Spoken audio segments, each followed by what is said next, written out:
How you doing, guys? Going to perform some maintenance on my SNG. Figure I'd bring you guys along, show you some of the steps. Pretty much everybody will be able to do this. You can almost apply this to any of your knives.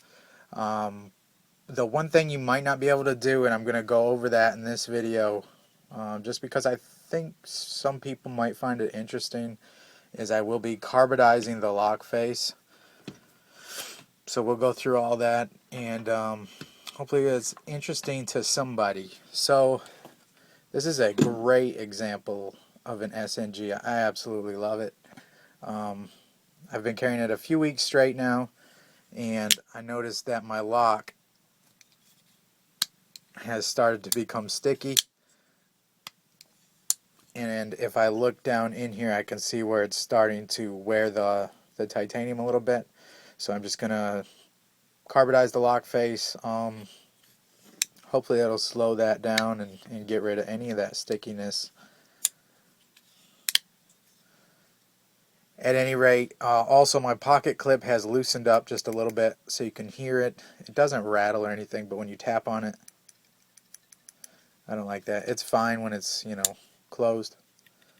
But as soon as you open it up and that lock bar kicks over, you get that slight. So we're going to take care of that. And just going to smoothen up the action. I've never taken this knife apart. I think I've had it almost a year now. And I'm also going to see if this is rust or if it's like pocket lint or something. Not sure. We're going to take some Never Dull to it, some wadding polish, and see if any of that comes off. So let's go ahead and pull it apart. I love these Hinderer made spanner tools. Here's one for the XM18 and one for the Striders. So you can see the spanner part here, hex on that side, and the tool comes apart for that. So let's go ahead and break it down. Not sure how long the video is going to be. I know I'll edit it and hopefully make it somewhat bearable to watch. So anyways, I'm just going to break the pivot free first. Might require a little bit of leverage, which is why they have this hole in this tool.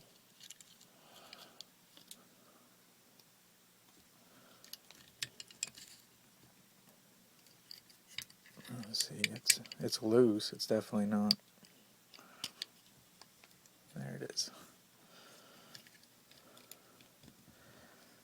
Sometimes if I feel a pivot's too tight, or any screw, actually it helps if you turn it like you're going to tighten it more, just to see how tight it really is, and then you can back off it again. Anyways, so I know this is broke free. Sometimes Striders are Loctited down pretty hard. This is not, and I don't know if you can see my Teflon tape back here. I will not be putting Loctite on the pivot. I will wrap a few little loops of Teflon tape. There you go. Beautifully well done, huge monster pivot.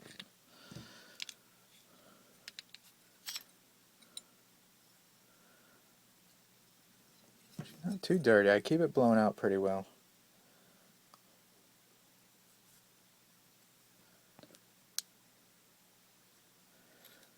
So for G10 and the titanium, I'm going to put it under the sink, wash it with some dish detergent. Dish detergent is really good at stripping off oils and greases. Then I'll probably hit it with some alcohol, and then we will tape it up to do the carbidizing of the lock.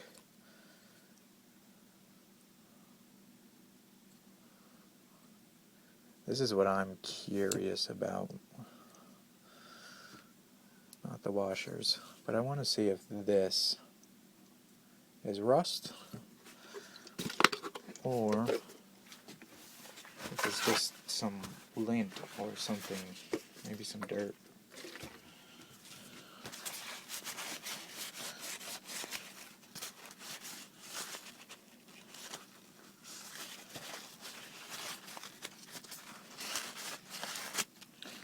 So that's just alcohol.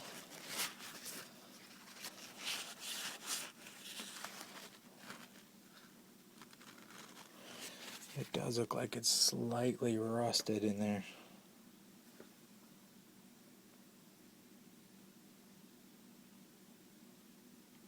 That's why bead blasted blades are a little more maintenance oriented.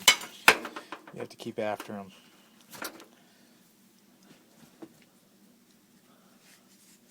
So this product here is just some Never Dull. It's made for polishing rims and stuff, mostly. It's a great product though. It's like loaded with your polish.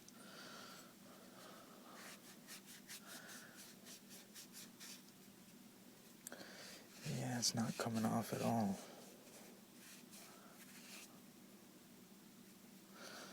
That's alright. I could tape it off and re-blast that, or acid stonewash the blade, but I think I'll just let this one fly and put it back in my pocket. So I have washed this off with an old toothbrush and dish detergent.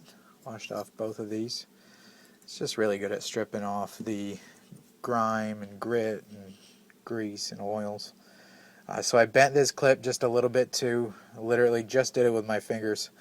Obviously, if I just had to tighten it up just a little bit, this has to come down. Very simple fix. Just hold it in your hand like that and press down. Alright, and that bends the clip in just a tad. Probably when I was pulling the knife out, something, or maybe caught the clip on something and just pulled off just a little bit. So, what we're going to do next is carbidize this lock face. So you can see, maybe you can see, Strider did carbidize this lock face. I can see the carbidizing here.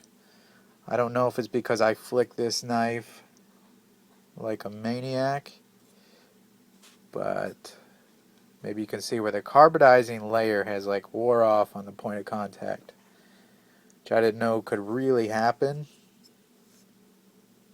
If I've ever carbidized a lock for you and it's starting to stick again, I will gladly recarbidize it. So I don't know if you can see that little bit of shiny titanium there. So it's not that hard of a process if you have the right tool. This is just some duct tape here. I slide it in the back just as a protectant, and I will take this and kind of cover up this. That way if I slip like crazy, I am not going to be messing anything up. So you take this. This has to run the electricity all the way through it, so it will weld the tungsten carbide here onto the face of the lock.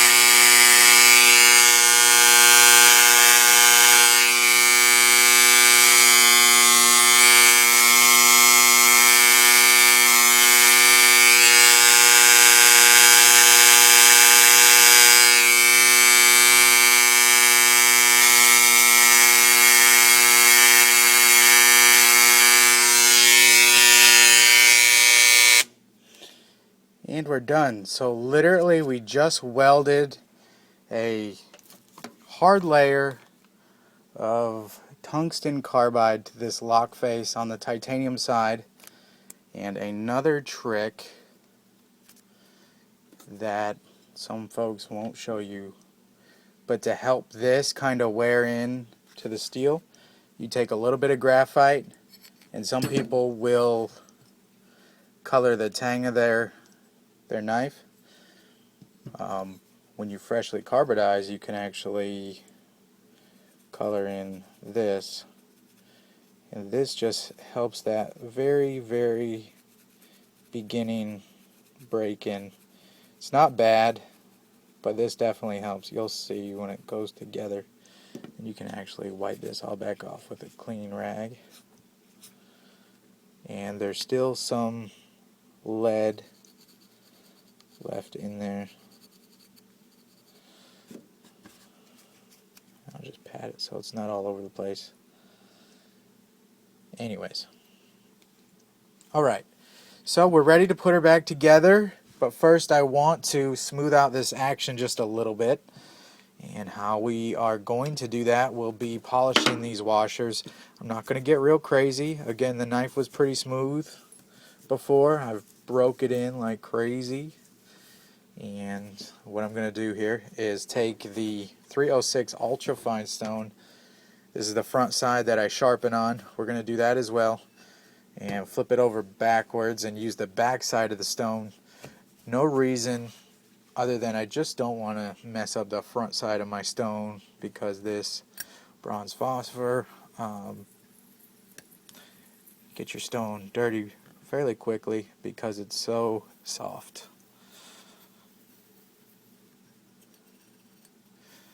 This doesn't take long either.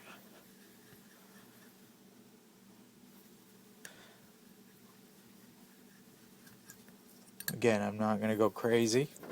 You certainly could. You could go until these were like a mirror on both sides. You could also do this on like 4,000 or 5,000 grit sandpaper, even 2,000 grit sandpaper, on some glass preferably.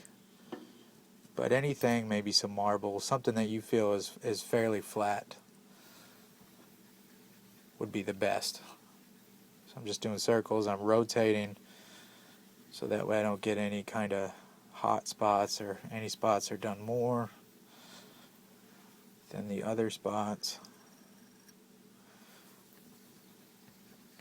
What this also does is knock off some of the ridges. Sometimes when they punch these washers out, you'll get like a burr. Like, you know how when you sharpen your knife and you have a piece of metal coming off?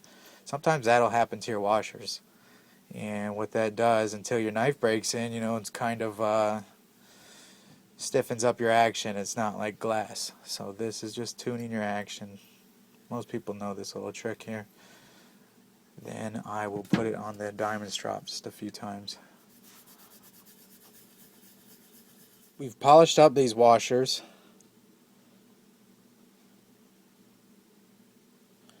But you can see they're nice and shiny now. Not like a perfect mirror. I didn't get that crazy. But this will definitely help. And you can see how broken the actual knife is. You can see all this is polished up pretty well just from normal wear. And the same on the titanium side here. So, at any rate, we're carbidized. I've adjusted the clip. Clean the blade. That rust mostly come off. There's still just a little bit of a mark there. Again, because I have the tools, I certainly could blast that back, but I'm not going to. Just don't feel like it. So to assemble the SnG, let's see, put the female parts in the back here. I'm not going to change the lanyard out either. I'll show you when it gets together. It is kind of eating it away. It's just the design of the SnG and the SMF. It does kind of put the lanyard core right in the way of the blade. I'm not sure why, but anyways, it does. Put the pivot in the G10 side. And I've got some lube here. Less is more with this stuff here. This is top secret, professional grade lube here.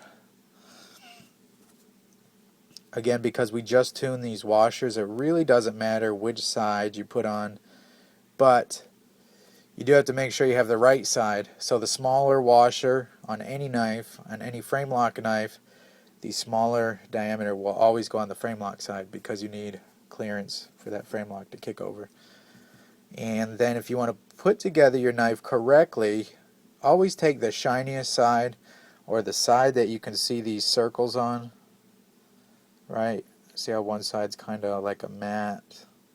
it's shiny, but you can see there's no like scratches. There's clearly a side on the washer that was touching the hardened blade steel. Put that so it's touching the blade steel again. Not too hard. Wipe some lube on there. Again, when I cycle this up a few times, it's going to disperse itself properly around there. Alright. Now you see that buildup. I've used way too much of this lube. Less is more. And a lot of people may not know, when you get a sticky frame lock, a lot of times it's because a little bit of lube has worked its way onto the locking tang. So if you just take some alcohol and a Q-tip, I'm going to do that right now just to make sure that no extra residue got on there.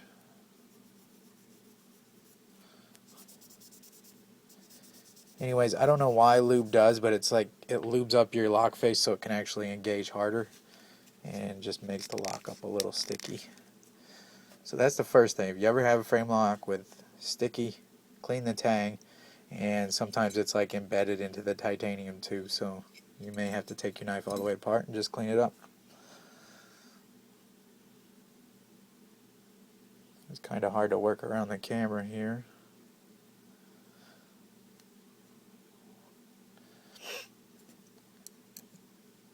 Oh, I didn't even look to see what side. Why would I do that? I think I got it right though. I'm looking for those circles that were rubbing. Yeah, I certainly did. Can you see that? Where the circles are that are on the washer? That goes towards your hardened blade steel. It's usually pretty easy to tell. Again, because the blade is hardened, there's usually a clear way that your washers went on. We'll keep it this way. Put the lid on the knife here, just like so.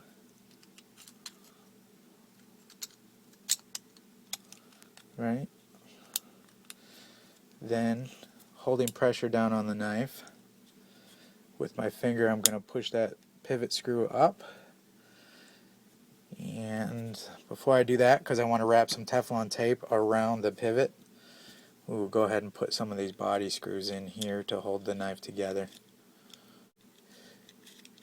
Loosely tighten these. I don't want to do any hardcore tightening right now.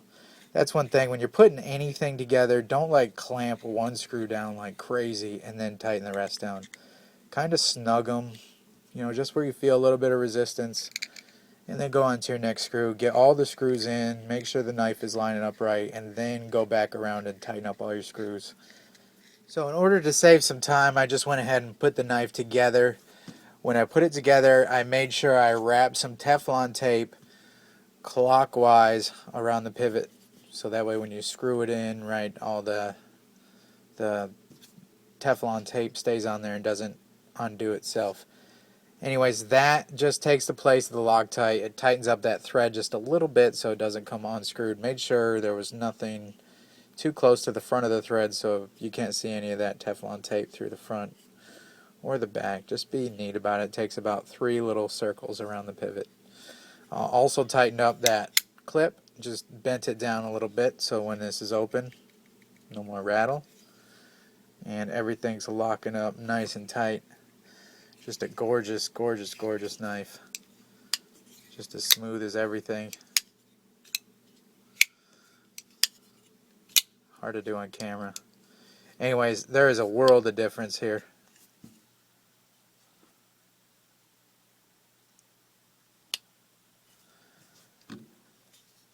Very, very smooth.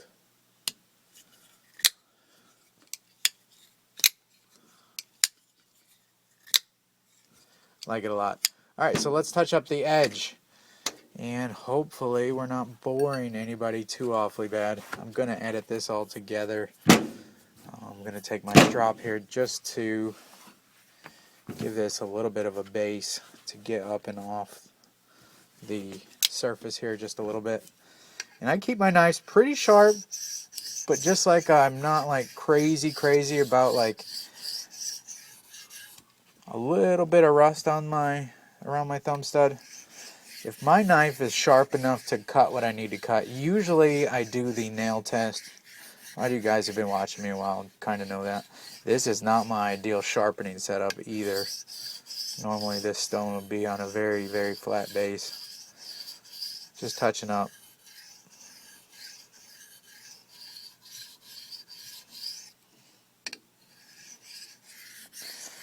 Just touching up. Love this 306 ultra fine stone. So I'm going to go ahead and give a few swipes to the micro bevel, because really that's all I need to do. So we're going to lift up the angle just a little bit. Man, we're washing out like crazy, huh? It's that white stone. And then just do a few almost knife weight alone strokes.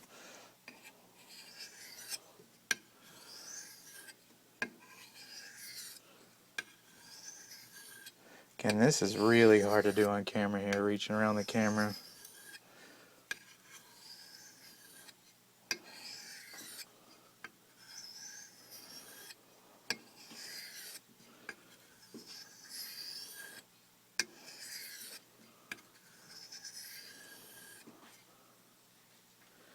She's sharp. So basically what I do for my test is I just set it on my thumbnail here.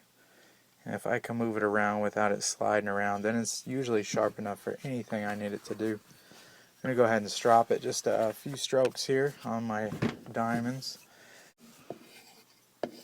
Again, for the sake of this video, I'm just going to strop the micro bevel, because if you're stropping the main bevel, that's really only for looks. What really matters is that micro bevel. If you use a micro bevel, that's the actual cutting surface there.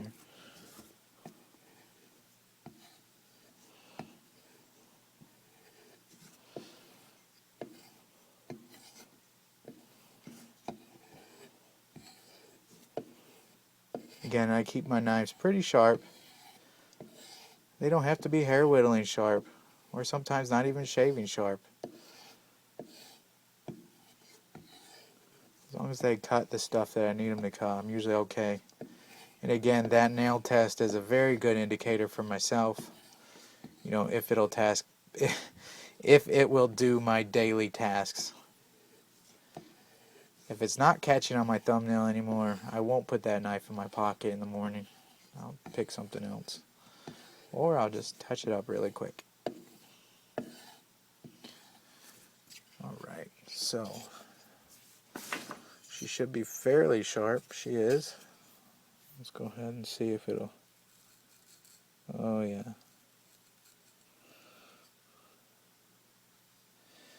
Anyways, I don't want to look like some sort of mange-ridden weirdo. So I'll stop at that. She's shaving sharp very easily. She's tuned up. She's ready to go back in my pocket.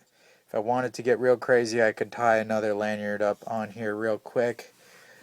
Again though, as a carry knife, that doesn't bother me too bad. This is 550 paracord with the with the strands still on the inside, and you can see how that tip kind of chews up